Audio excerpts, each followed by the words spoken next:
মৰমৰ ছাত্ৰ ছাত্ৰীসকল, আজিৰ ভিডিঅ'ত মই তোমালোকক তৃতীয় শ্ৰেণীৰ অংকুৰণ কিতাপৰ 10 নম্বৰ পাঠ আব্দুল হতৰ নতুন ট্ৰেক্টৰ এই পাঠটো ভালদৰে পঢ়াই বুজাই দিম। তোমালোকে ভিডিঅ'টো ভালদৰে চাবা, পাৰিলে মোৰ লগে লগে পঢ়ি যাবা দেই। আৰু যদি চেনেলটো সাবস্ক্ৰাইব কৰা নাই তেনেহ'লে সাবস্ক্ৰাইব এটা কৰি ল'বা আৰু লাইক কৰিবা ভিডিঅ'টো, কমেণ্ট আৰু কিবা নাজানিলে কমেণ্ট কৰিবা, ঠিক আছে। আৰু নিজৰ বন্ধুবৰ্গলৈ এই ভিডিঅ'টো শ্বেয়াৰ কৰিবা। তো আহা দেৰি নকৰি ভিডিঅ'টো ষ্টাৰ্ট কৰোঁ, ঠিক আছে।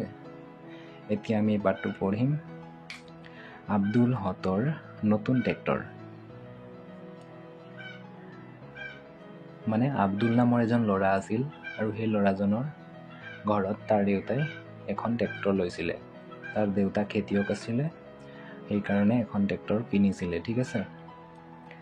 আব্দুল হতৰ দেউতাক এজন ভাল খেতিয়ক, আদৰ্শ খেতিয়ক হিচাপে তেখেতে চৰকাৰী বঁটাও পাইছে। কালি তেখেতে এখন নতুন ট্ৰেক্টৰ কিনি আনিছে। কথাটো আব্দুলে স্কুলত লগৰীয়াবোৰক ক'লে, ঠিক আছে। আব্দুলৰ দেউতা এজন ভাল খেতিয়ক হয়, তেওঁ আদৰ্শ খেতিয়ক হিচাপে এজন চৰকাৰী বঁটাও পাইছে আৰু অহা কাইলৈ কি হৈছে ট্ৰেক্টৰ কিনিছে। সেইকাৰণে আব্দুলে স্কুলত গৈছে আৰু তাৰ লগৰীয়াবোৰক কৈছে, ঠিক আছে। পিছদিনাখন ৰাতিপুৱা উজ্জ্বল আৰু সংগীতা আব্দুল হতৰ ঘৰ ওলালহি। তেওঁলোকে আব্দুল হতৰ নতুন ট্ৰেক্টৰখন চাব। পিছদিনা কি হ'লে, যেতিয়া স্কুলত কৈছিলে আব্দুলে তেওঁৰ লগৰবিলাকক, তেতিয়া লগৰ দুজনে উজ্জ্বল আৰু সংগীতা আব্দুল হতৰ ঘৰ আহি পালেহি ট্ৰেক্টৰ চাবলৈ, ঠিক আছে। তেতিয়া আব্দুলৰ দেউতাকে ট্ৰেক্টৰেৰে মাটি চহাই আছিল। দেউতাকৰ কাষত আব্দুলৰ ৰং মনেৰে বহি আছিল, ঠিক আছে। তেতিয়া আব্দুলৰ দেউতা ট্ৰেক্টৰ চলাই আছিলে আৰু আব্দুলে ৰং মনেৰে মানে হাঁহি ফূৰ্তিৰে বহি আছিলে, ঠিক আছে। তেতিয়া উজ্জ্বলে ক'লে, ঠিক আছে, তলত এতিয়া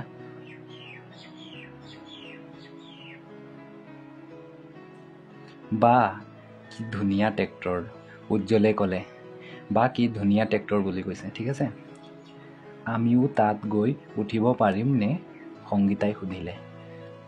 এনেতে এটা ধপ ধপ শব্দ হ'ল। শব্দটো শুনি উজ্জ্বলহঁতে উচাপ খাই ক'লে, কি এইটো এনেকুৱা ক'লে। সেইটো পানী তোলা কল। ফৰিদাই ক'লে। নলীৰে হুহুৱাই পানী পৰা দেখি সংগীতা ৰ'ব নোৱাৰিলে। তাই চলুৱে পানী ধৰি উজ্জ্বলহঁতৰ গালৈ ছটিয়াবলৈ ধৰিলে। উজ্জ্বলৰ কাপোৰ কানি পানীৰে তিতি যোৱাত তাৰ বৰ খং উঠিলে, ঠিক আছে। তেতিয়া আকৌ কি হ'ল, ট্ৰেক্টৰত যেতিয়া উঠিম বুলি ক'লে, তেতিয়া পথাৰত মানে বৰিং কৰা আছিলেতো, পানীটো থপথপাই ওলালে। পাছত কি হ'লে, সিহঁতে পানীত খেলিবলৈ ধৰিলে। তাৰপিছত উজ্জ্বলৰ কাপোৰ কানি চব ভিজাই দিলে। তেতিয়া কি হ'ল, উজ্জ্বলৰ বৰ খং উঠিলে। চাল্লা, মোৰ কাপোৰ চাপোৰ চব ভিজাই দিলে, এনেকুৱা বুলি খং উঠিলে তাৰ। তাৰপিছত সি ওচৰতে নেক্সট পেজ দেই।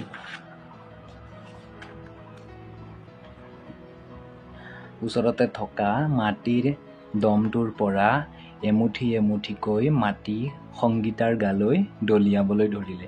যেতিয়া সংগীতাই কি কৰিলে, সংগীতাই পানী ছটিয়াই মানে উজ্জ্বলৰ কাপোৰ কানি ভিজাই দিলে, তেতিয়া উজ্জ্বলে খঙত কি কৰিলে, মাটি আনি মাটি ছটিয়ালে, ঠিক আছে, সংগীতাক ছটিয়ালে। তাকে দেখি ফৰিদাই মাত লগালে, সেইবাবে পচন সাৰ দলিয়াই নষ্ট নকৰিবা। উজ্জ্বলে সুধিলে, পচন সাৰ আকৌ কি? মানে উজ্জ্বলে পচন সাৰ বুলি ভবা নাছিলে, মাটি বুলি ভাবিছিলে, এইটো কাৰণে দলিয়াই আছিলে।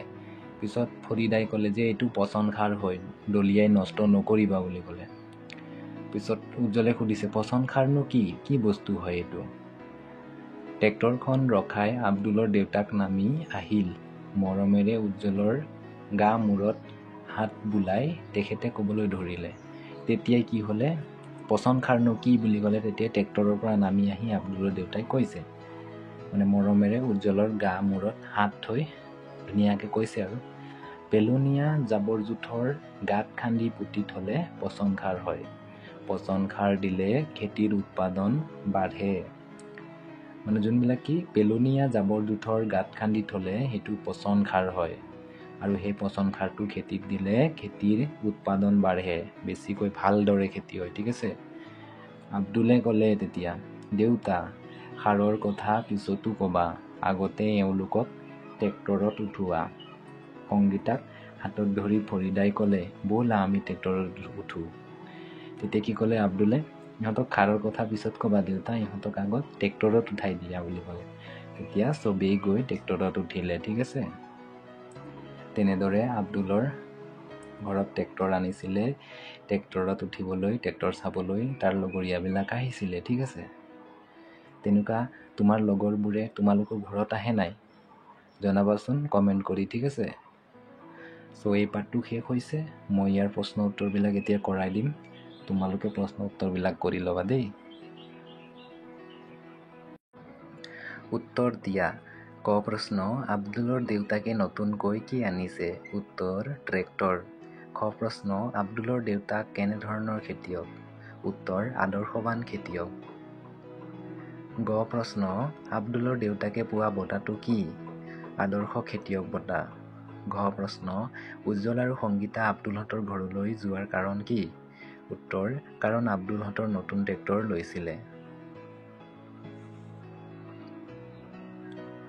19 নম্বৰ প্ৰশ্ন, আমিও তাত গৈ উঠিব পাৰিমনে?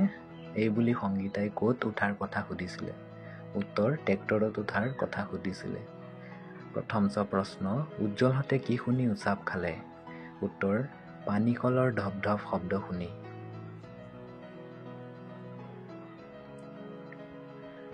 দ্বিতীয় 6 নম্বৰ প্ৰশ্ন, সেইবোৰ পচন সাৰ দলিয়াই নষ্ট নকৰিবা, ফৰিদাই কাক তেনেকৈ কৈছিল? উত্তৰ, উজ্জ্বলক কৈছিল। ঠিক আছে। কুৱেশ্যন, কোৱা, পচন সাৰ কেনেকৈ প্ৰস্তুত কৰা হয়? এইটো ক'বলৈ কৈছে। ঠিক আছে। পচন সাৰ এটা গাঁত খান্দি সেই গাঁতটোত বিভিন্ন ধৰণৰ জাবৰ জোথৰ পেলাই থৈ সেইটো প্ৰস্তুত কৰা হয়। ঠিক আছে। নেক্সট, ট্ৰেক্টৰেৰে কি কি কাম কৰা হয়? ট্ৰেক্টৰেৰে কি কৰা হয়? হাল মৰা হয়, তাৰপিছত ধান মৰা হয়। ঠিক আছে। হাল মাৰিব পাৰি, ধান মাৰিব পাৰি, তাৰপাছত মাটিও টানিব পাৰি, বিভিন্ন ধৰণৰ কাম হয় ট্ৰেক্টৰেৰে। নেক্সট প্ৰশ্ন, পাঠটোত থকা যুক্তাক্ষৰযুক্ত শব্দবোৰ বিচাৰি উলিওৱা আৰু চিনাকিকৈ যুক্তাক্ষৰবোৰ ভাঙি লিখা। যুক্তাক্ষৰ ভাঙিবলৈ কৈছে। ঠিক আছে।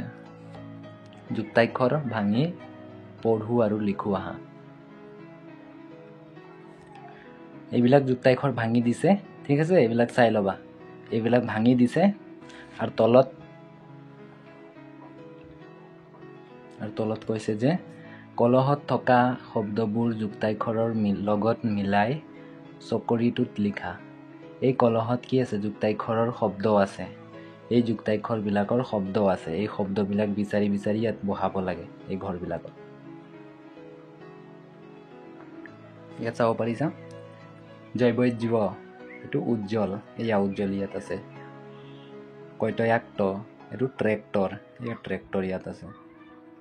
এইটো অংগ, এয়া অংগ ইয়াত আছে। এইটো উংক্ষয়াংশ, শংখ, এয়া শংখ। আৰু এইটো উংঘয়াংঘ, এইটো জংঘল হ'ব। ঠিক আছে। ইয়াত দিয়া আছে মানে ইয়াৰ পৰা আনি ইয়াত লিখিব লাগে। এইটো লিখি ল'বা দেই। নেক্সট কুৱেশ্যন, বাক্য ৰচনা কৰা। খেতি পথাৰ, বঁটা আৰু পেলনীয়া। এয়া মই লিখি দিছোঁ। খেতি পথাৰত খেতি কৰা হয়। বঁটাটো পুৰস্কাৰ মানে বঁটা। পেলনীয়া জাবৰ পেলনীয়া বস্তু। ঠিক আছে। এইবিলাক লিখি ল'বা দেই। কাঠ পেঞ্চিলত লিখিবা। Next page. তলৰ বহুত বুজোৱা শব্দ প্ৰয়োগ কৰি বাক্যকেইটা পূৰোৱা। মানে তলৰ বহুত বুজোৱা শব্দ, মানে বহু বচন বুজোৱা শব্দ ব্যৱহাৰ কৰি এই খালী ঠাইবিলাক পূৰ কৰিবলৈ কৈছে। মানে ইয়াত দিয়া আছে, এইবিলাক বহাব লাগে ইয়াত ক'ত ক'ত হ'ব বহাই ল'ব লাগে ঠিক আছে ল'ৰাবোৰে খেলিছে ফুল থোপা ফুলদানিত সাজিছে বগলী জাক আকাশত উৰিছে ৰমলাৰ চুলি কোচা দীঘল ঠিক আছে ইয়াত বুৰে হ'ব ইয়াত থোপা হ'ব ইয়াত জাক হ'ব ইয়াত কোচা হ'ব লিখি ল'বা দেই মানে এইটো ইয়াত হ'ব এইটো 1 নম্বৰ আৰু থোপাটো 2 নম্বৰ জাকটো 3 নম্বৰ আৰু কোচাটো 4 নম্বৰ ঠিক আছে সিৰিয়েল মতে বহাই ল'বা নেক্সট প্ৰশ্ন কোৱা আৰু লিখা ক মহাত্মা গান্ধীৰ জন্ম তাৰিখটো কি 2 অক্টোবৰ মাটি কিহেৰে সহজে চহাব পাৰি ট্ৰেক্টৰেৰে সোণ কেনেকুৱা ধাতু উজ্জ্বল ধাতু ঠিক আছে লিখিব লাগিব এইটো এয়া ঠিক আছে 2 অক্টোবৰ ট্ৰেক্টৰেৰে উজ্জ্বল ধাতু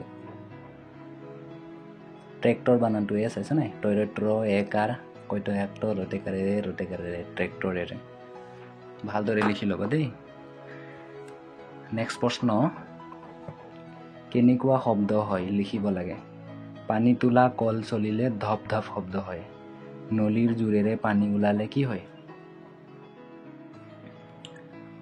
ক নলীৰ পৰা জোৰেৰে পানী ওলালে হৰ হৰ খ জোতা পিন্ধি খোজ কাঢ়িলে কেৰপ কেৰপ গ নিজৰাৰ পানী বাগৰিলে কিৰ কিৰ ঘৰৰ ছালৰ পৰা পানী পৰিলে টুপ টুপ ঠিক আছে এইবিলাক লিখি ল'বা তোমালোকে সো এই পাঠটোৰ মই তোমালোকক সমূহ প্ৰশ্ন উত্তৰ কৰাই দিলোঁ তোমালোকে ভালদৰে পঢ়িবা বুজিবা ঠিক আছে বুজিবলৈ চেষ্টা কৰিবা আৰু পৰীক্ষাত যাতে ভালদৰে লিখিবা আৰু এই চেনেলটো তোমাৰ বন্ধুবৰ্গলৈ শ্বেয়াৰ কৰিবা ঠিক আছে আৰু চেনেলটো ছাবস্ক্ৰাইব কৰিবা সো থ্যাংক ইউ ফৰ ৱাচিং থ্যাংক ইউ বাই